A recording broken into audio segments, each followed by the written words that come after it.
GB News descended into a furious row between Labour Transport Secretary Heidi Alexander and presenter Camilla Tominey over the economy, and Tominey struggled to get a word in edgeways as Alexander struggled to blame Labour's problems on the previous Conservative government.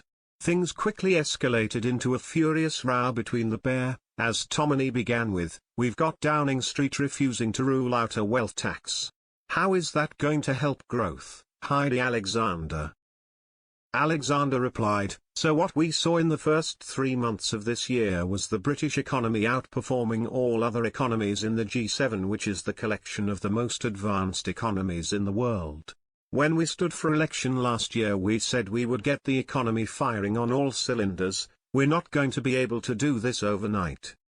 The previous government, the Conservatives, tanked the economy over 14 years, there was stagnant growth during that time. We're not going to be able to change everything overnight, but what I would say, Camilla, is the fact that we have secured £120 billion of inward investment since we came into office is a sign of international capital looking at the UK as a place where they want to invest." Attempting to interject, Tominey said, "Okay, but hang on a minute," but Alexander spoke over her, insisting, "Once we had done that US trade deal, it is one of the, if not the most attractive places for global investors to come and set up businesses and expand their operations." She was forced to apologize as Camilla said, "Hang on a minute. Hang on, hang on." Camilla then skewered the Labour Secretary with a difficult question. Forging ahead, the Chancellor herself back in 2022 tweeted this: "GDP figures see dramatic drop to 0.1% in March. We must have an emergency budget." So last week, the economy shrunk by 0.1%, exactly the same figure that Rachel Reeves cited in 2022, calling for an emergency budget. So when the economy shrinks under the Conservatives, it's a national emergency. When it shrinks under Rachel Reeves, everything is going swimmingly.